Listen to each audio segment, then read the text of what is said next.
이삭이 야곱에게 속아서 축복을 하게 되죠. 그 이후에 에서가 크게 분을 내게 됩니다. 앙심을 품었죠. 어떤 앙심입니까? 그가 생각할 때 아버지 이삭이 이제 얼마 살지 못할 것이라고 생각했던 것 같아요. 에서가 이삭이 그랬던 것과 똑같은 생각을 했던 것이죠. 그래서 아버지가 죽고 나면 내가 야곱을 죽이겠다, 그렇게 생각을 했다는 거예요. 얼마나 분이 찼으면 그랬을까요? 정말 그랬겠는가 생각하지만 정말 그럴 수도 있다는 거예요. 왜냐하면 인류의 첫 번째 살인사건은 무엇이었습니까? 바로 가인이 아벨을 죽인 형제간의 사건 아니었습니까? 그렇기 때문에 얼마든지 에서가 이삭을 죽일 수도, 에서가 야곱을 죽일 수도 있다는 것을 우리가 생각해야 된다는 것이죠. 이것을 어머니 리브가가 들었어요. 얼마나 두려웠으면 내가 무슨 일을 하겠다 싶어서 이삭에게, 남편에게 말하죠.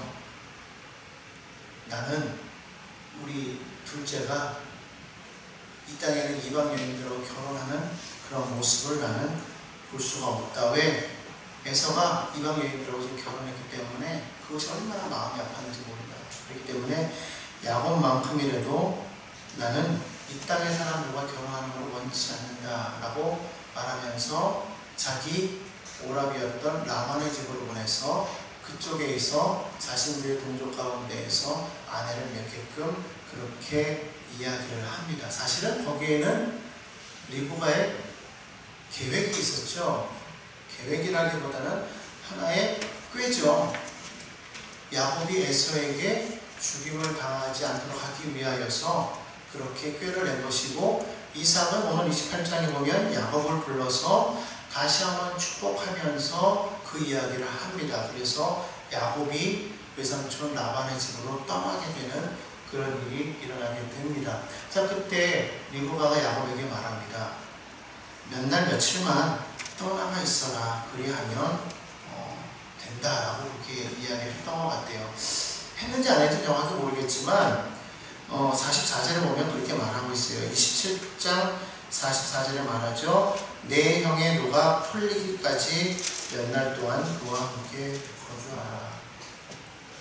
리브가는 뭐 몇 날 며칠만 있으면 될 거야. 길어야 한 달 정도 되지 않을까, 그렇게 생각했던 것 같아요. 그런데 그것이 어떻게 됩니까? 리브가가 생각했던 몇 날이 20년이라는 시간이 흘러버리고 말죠. 누가 알았겠냐는 거예요. 성경을 보면 사람의 계획이 꼭 그 계획대로 되지 않는다는 것을 이렇게 보여주거든요. 현실은 우리 계획대로 되지 않을 수가 있다. 내 꾀대로 되지 않을 수가 있다. 무슨 말이냐면 하나님이 정한 그 뜻은 우리가 아무리 꾀를 내고 아무리 우리가 계획을 해도 하나님이 정한 뜻은 변하지가 않는다는 거예요. 하나님께서 계획하신 그 뜻은 변하지가 않는다는 것입니다. 그럼 어쨌든 또 하나는 뭐냐면 인간이 꾀를 쓰므로 인하여서 자신에게 더 큰 해가 올 수도 있다는 것을 지금 보여주고 있다는 거예요. 원칙적으로 따지면은 야곱이 꾀를 내지 않아서도, 사실은 야곱이 꾀를 낸 게 아니죠. 원래는 누가 이런 꾀를 냈습니까? 어머니 리브가가 꾀를 냈어요. 근데 안타깝게도 야곱이 사기꾼 누명을 썼어요. 어머니가 그럴 계획을 했는데. 근데 그러한 그 계획이 없었어도 사실은 그 축복은 누구에게 돌아갔어야 되냐면, 지난주에 말씀드렸던 것처럼 이삭이 하나님의 약속의 말씀을 기억하고 있었다면, 그러면 에서가 아니라 야곱에게로 자연스럽게 흘러갔을 거라는 것입니다. 그래서 설령 이삭이 그것을 잊어버렸다고 했을지라도 하나님의 약속은 어떻게든지 야곱을 통해서 흘러갔을 거예요. 왜냐하면 하나님께서 택하셨기 때문에. 근데 인간적인 방법을 쓰다 보니까 그만 형제간에 원수가 지고 부모와 자녀간에 생략을 하게 되는 그러한 안타까운 일이 생기는 것을 보게 됩니다. 아무튼 그런 일로 인해서 야곱은 이제 외삼촌 라반의 집으로 가게 되죠. 야곱은요, 어머니 리브가를 많이 닮았던 것 같아요. 그래서 잔머리를 참 많이 쓰는 그런 사람이었습니다. 그런데 다행히도 그는 어떤 사람이었냐면 또한 하나님을 결코 잊지 않는 그런 사람이었다는 거예요. 그는 늘 신앙을 지키려고 애썼던 것을 알 수가 있습니다. 비록 어머니 리브가의 사기하는 그 과정에 동참이기도 했지만 항상 그는 하나님의 축복을 갈구하는 그런 마음을 지니고 있었다는 거예요. 이게 참 다른 것이죠. 언제나 하나님을 바라보았다. 행동은요, 그거를 따라주지 못했어요. 그러나 마음만은 항상 그 약속을 붙잡고 있었던 것을 알 수가 있습니다. 그래서 아버지의 부탁도 있고 어머니의 생각도 있어서 먼 길로 떠나갔지만 어쨌든 결혼마저도 하나님의 뜻대로 하기 위해서 지금 야곱은 가는 거예요. 먼 길을 가지만 그렇게 갔다는 것입니다. 하나님의 말씀을 순종하려고, 믿음의 결혼을 하려고 그렇게 나아갔다는 것이죠. 완전한 순종은 아니죠. 하지만 그가 나아가는 방향은 올바랐다, 그렇게 볼 수가 있었다는 거예요. 왜냐하면 항상 그는 하나님을 바라보고 하나님을 뜻대로 바라보고 늘 나아가려고 했기 때문이라는 겁니다. 늘 하나님을 향해서 움직였는데, 그런데 왜 야곱은 계속해서 어려움에 처했을까요? 왜 계속해서 수렁에 빠졌을까요? 계속 가면 갈수록 풀리는 일이 하나도 없지 않습니까? 하나님의 말씀을 붙잡았는데 불구하고 자꾸 어려움이 다가왔죠. 그것 때문에 자꾸 낙심이 생기지 않았습니까? 어떻게 보면 우리의 모습과 비슷하다고 생각되지 않나요? 우리는 정말 하나님의 약속을 붙잡는다고 생각하는데 왜 자꾸 어려움이 다가올까? 우리는 다 하나님을 향한 마음이 있다고 생각하는데 왜 그런 일이 다가올까? 마음은 있는데 행동이 따라주지 못하기 때문에. 행동이 따라주지 못하고. 누가 그랬다는 거예요? 야곱이 그랬다는 거예요. 결국 하나님을 향한 마음이 있지만 그의 행동이 따라주지 못했기 때문에 그의 인생이 풀리진 않았다는 것이죠. 그래서 하나님 앞에 마음을 계속 쏟기만 했다고 해서 되는 것이 아니라 정말 그 마음과 행동이 일치가 돼야 돼요. 그 마음대로 우리가 행동을 해야 되는데 결국 그러지 못했기 때문에. 그럼 왜 그랬을까? 왜 자꾸만 그렇게 행동하지 못했을까? 이유는 딱 한 가지예요. 야곱이 아직 하나님을 만나지 못했다. 하나님을 만나지 못했기 때문에 하나님을 신뢰할 수가 없었다는 겁니다. 우리가 하나님을 믿는다고 말하면서도 여전히 늘 마음 가운데 의심이 찰 때가 있어요. 왜 그러냐면 하나님을 온전히 만나지 못했기 때문에. 하나님을 만나지 못하니까 늘 믿는다고 하면서도 때로는 의심이 나올 때가 있어요. 믿지 못하는 거죠. 신뢰하지 못합니다. 하나님은 우리가 당신을 만나기를 원하시는 거예요. 하나님도 우리를 만나기를 원하십니다. 그런데 우리가 그렇게 못하니까 하나님은 우리와 만나기 위해서 우리를 일부러 광야로 내보내십니다. 일부러 빈손 들고 나아가게 하신다는 것입니다. 오늘 10절, 11절 한번 읽어보겠습니다.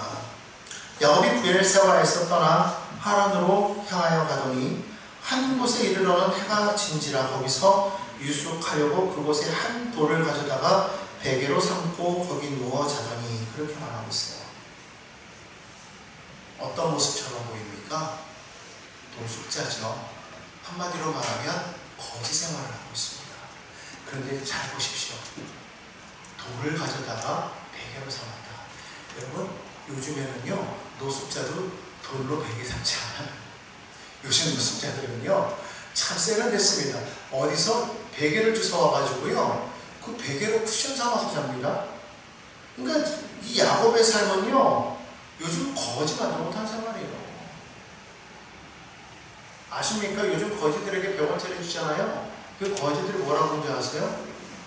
누굴 거지로 하나? 이렇게 얘기해요.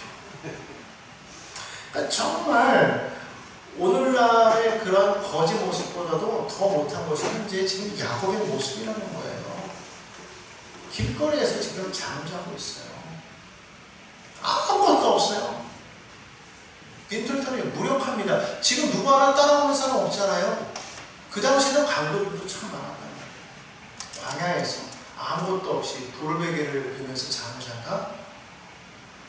강도의 위협이 있을 수도 있고 사막의 위협이 있을 수도 있고 전갈의 위협이 있을 수도 있고 여러 가지 많은 위험이 있는 그런 상황 속에서 그는 무방비로 지금 내몰려 있더라는 것입니다. 아무것도 할 수 없는 무력한 존재, 갑자기 누가 쳐들어오면 방어할 수 없는 그런 존재가 바로 지금 야곱의 모습이라는 거예요. 더군다나 이 야곱에게 지금 미래에 대한 소망이 있을까요? 물론 지금 그는 외삼촌 야곱을 향해서 라반을 향해서 나아갔지만 거기 가서 어떻게 될 거라는 보장이 없잖아요. 미래가 없었다는 겁니다. 지금 현재 그의 인생은요 완전히 바닥 인생이 되어버렸어요. 생각해 보십시오. 형에게 장작권도 샀어요. 아버지에게 축복의 기도도 받았어요. 그랬는데 지금 그의 상황은 어떻게 되어가고 있습니까? 자기가 구했던 것과는 정반대의 지금 삶이 되어버리지 않았습니까? 지금까지 하나님의 뜻을 어기면서 살지 않았어요. 하나님의 뜻대로 살려고 노력했다는 거예요. 열심히 살았다는 거예요. 하지만 마음은 그럴진데 어머니 리브가의 말에 속아서 그는 아버지를 속였잖아요. 물론 자기 꾀로 형도 속였죠. 어쨌든 그러한 행동 때문에 그는 빈털터리로 지금 쫓겨났다는 거예요. 우리가 이것을 통해서 알 수 있는 건 뭐냐면 하나님은요 그의 택하신 자, 그를 사용하기 위해서 하나님은 그가 거기에 걸맞는 인생이 되게끔 하기 위하여서 빈손으로 쫓아내신다. 빈손이 되게 하신다는 거예요.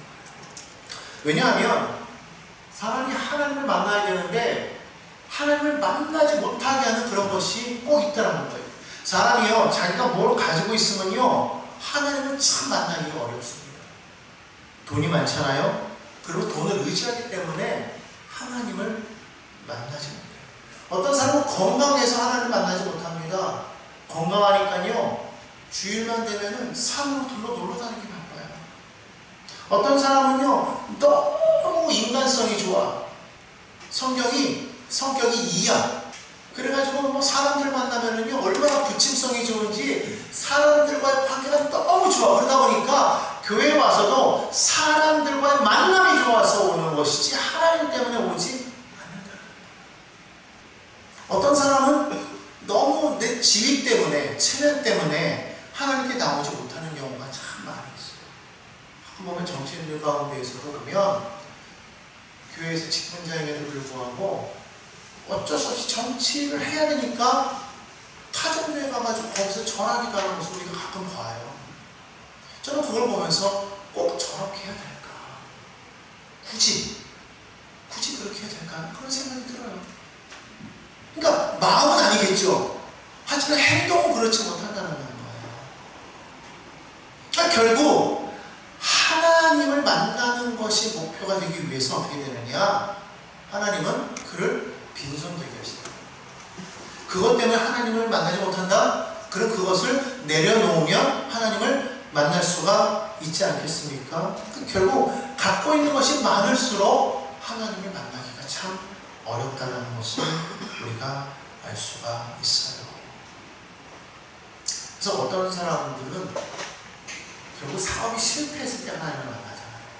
어떤 사람들은 건강을 잃고 병원에 입원했을 때 하나님을 만나기도 하는 것을 우리가 보게 됩니다. 그렇기 때문에 여러분 기억하십시오. 그렇게 되기 전에 건강할 때 더욱더 하나님 믿으시고 잘 나갈 때 더욱더 하나님 믿으시기 바랍니다. 너무 바쁘다고 하나님 일에 소홀하게 되면 하나님은 우리를 만나기 위해서 그러면 이제 그만 바빠라 하게 하실 수도 있다는 거예요. 그걸 우리가 기억해야 될 줄로 믿습니다. 이 실존주의에서는 이것은요 한계 상황이라고 이렇게 말하는데요. 결국 우리가 병들고 망하고 아무것도 할 수 없을 때 결국 우리는 하나님 앞에 1대1로 서게 된다는 것이죠.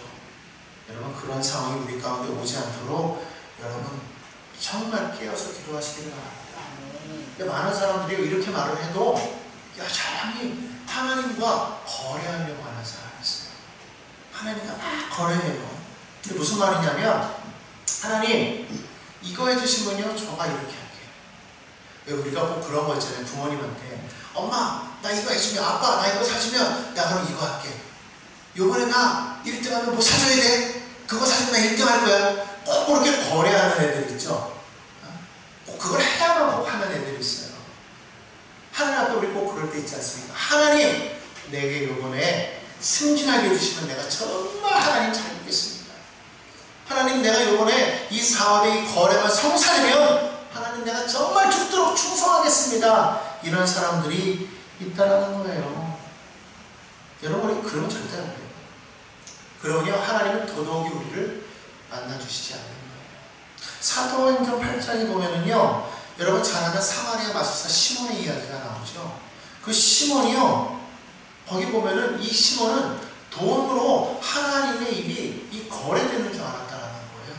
그래서 바울을 찾아가서 뭐라고 말합니까? 사도들을 찾아가서 뭐라고 말하죠? 사도들이 막 기도하면서 성령이 막 임하는 걸 보니까 막 그걸 자기가 하고 싶은 거야. 그러니까 그들을 찾아가서 말합니다. 내가 돈을 줄 테니 나에게도 이 능력을 주어서 내가 누구에게 손을 얹으면 성령이 임하게 하여 주소서. 그렇게 이야기합니다. 여러분, 하나님이 이것을 얼마나 싫어하는지 아시죠? 여러분, 절대로 하나님과 거래하면 안 되는 거예요. 하나님께 기도하면서 꼭 하나님 앞에 따지는 사람이 있어요. 하나님, 그럼 내가 뭘 하기를 원하십니까? 여러분, 그런 거 따지지 마세요. 그저 우리는 하나님 앞에 빈손으로 나가요.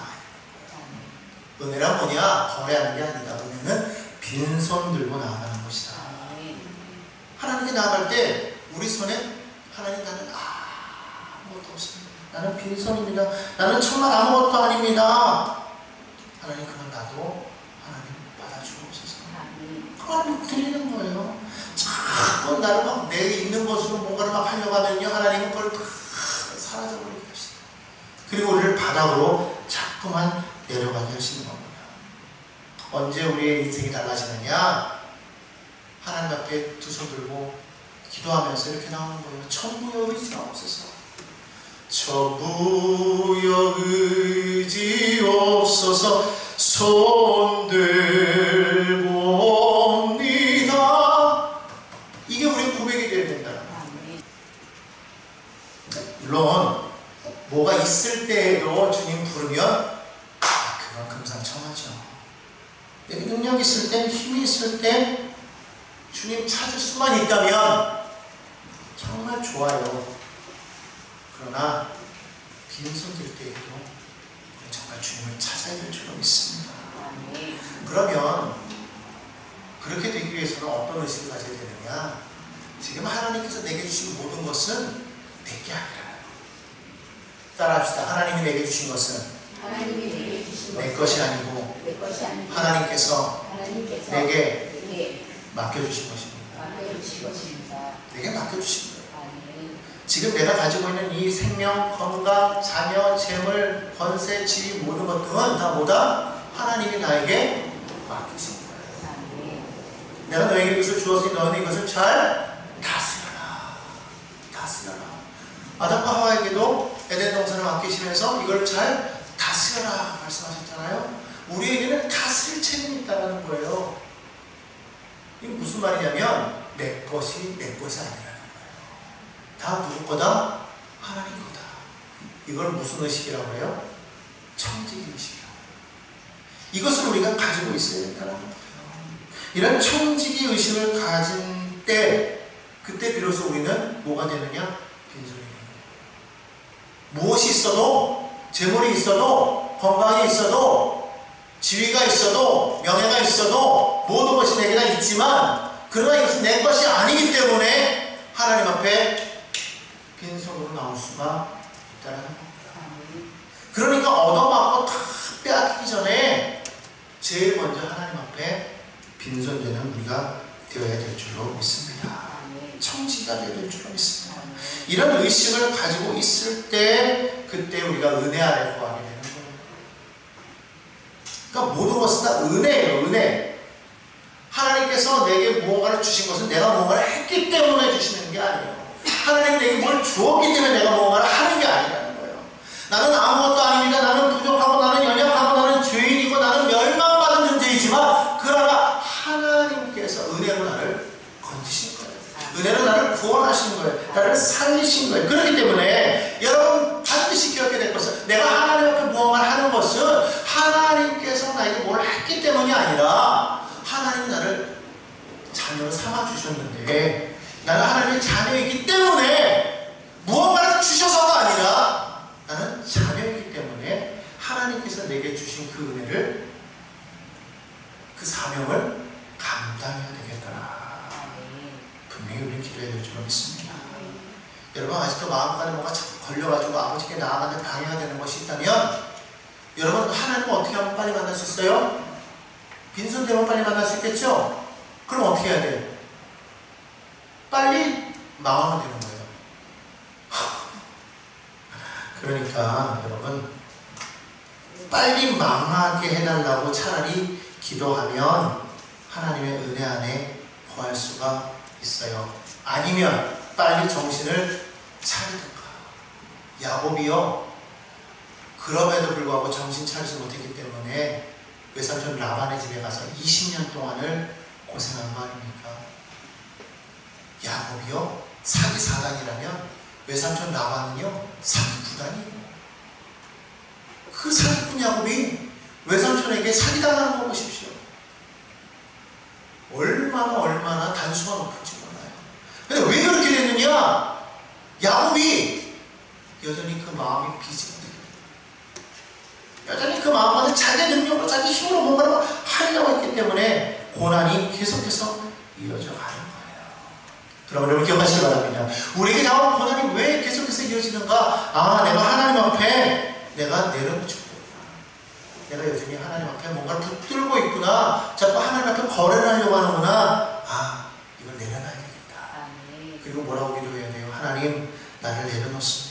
나는 아무것도 아닙니다. 나를 불쌍히 여겨주옵소서. 나에게 은혜를 베풀어 주옵소서. 나를 불쌍히 여겨달라는 그런 믿음의 강구가 있을 때 하나님의 놀라운 은혜가 임하게 될 줄로 믿습니다. 바로 그럴 때 하나님께서 그를 세워서 놀라운 하나님의 종으로 사용하여 주시는 것입니다. 오늘 우리는 이 창세기 28장을 통해서 바로 그것을 배워야 된다고 생각합니다. 오늘 여러분 빈손이십니까? 여러분 그렇다고 생각하다면 여러분들은 하나님께 쓰임받을 수가 있어요.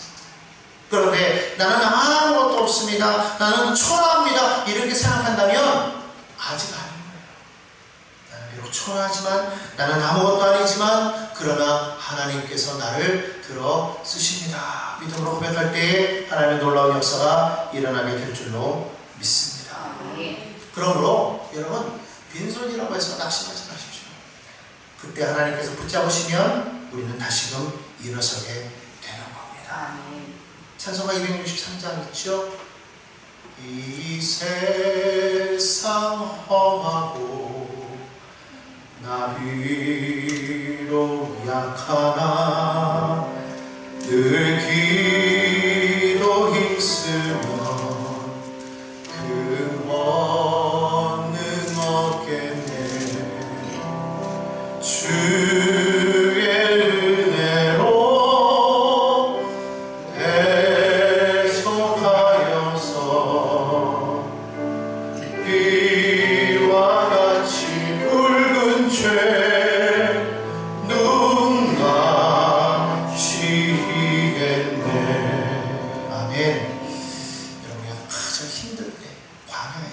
빈들에서 빈손 들고 있을 때 이 기도의 줄 붙잡고 나아가면 큰 권능을 얻게 되고 이 험한 세상을 이기게 될 줄로 믿습니다. 아무쪼록 하나님의 길을 능력으로 승리하는 여러분 되기를 주님의 이름으로 축원합니다. 두 번째로 오늘 28장은요 하나님께서 우리에게 주신 사명이 무엇인지를 보여주신다는 거예요. 12절로 13절 한번 볼까요? 함께 읽습니다.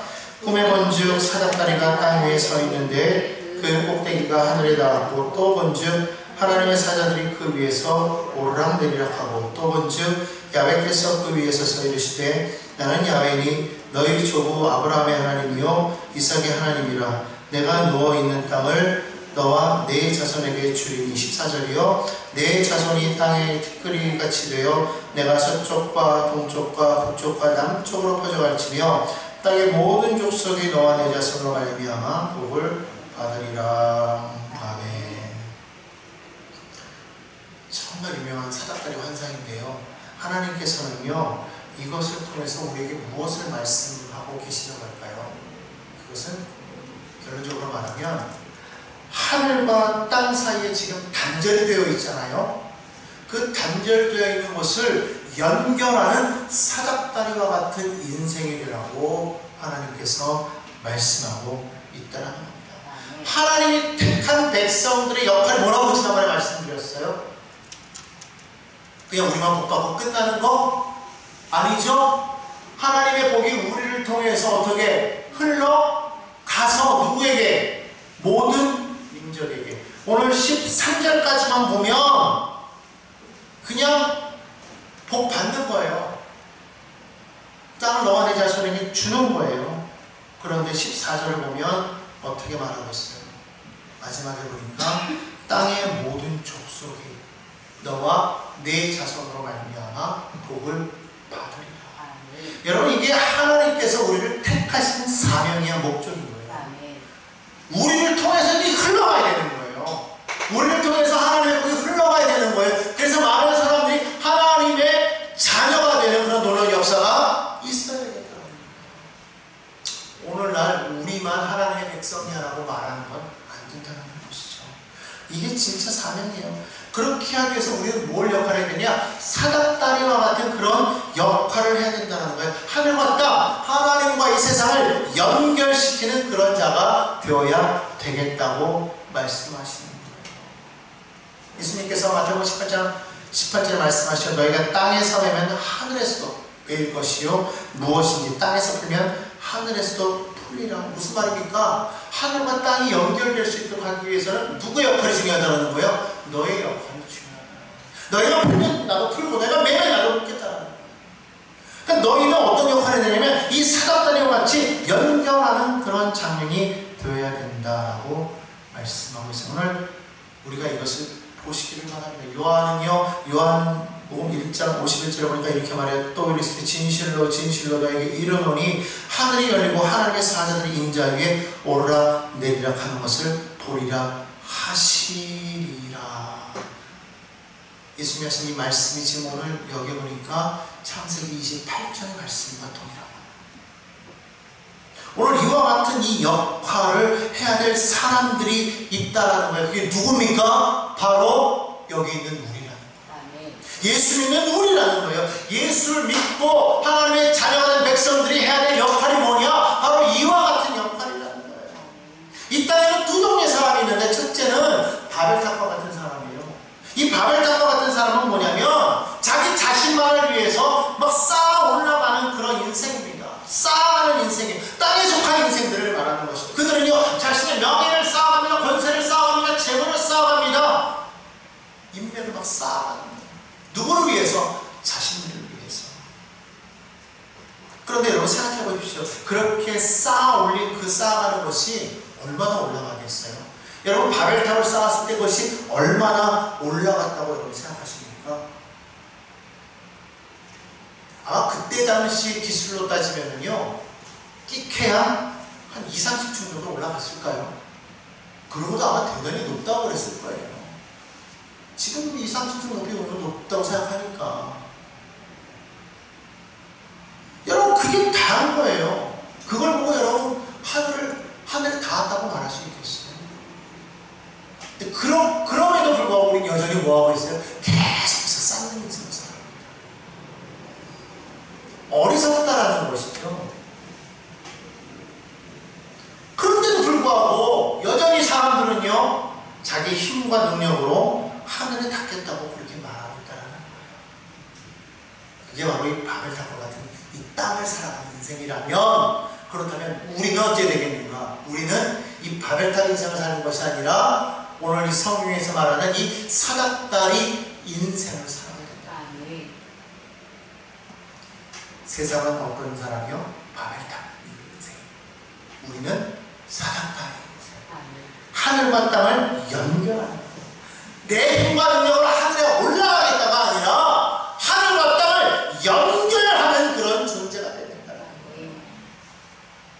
무엇이 필요합니까? 믿음이 필요하다. 항상 여러분 기억해야 될 것은 내가 하는 게 아니에요.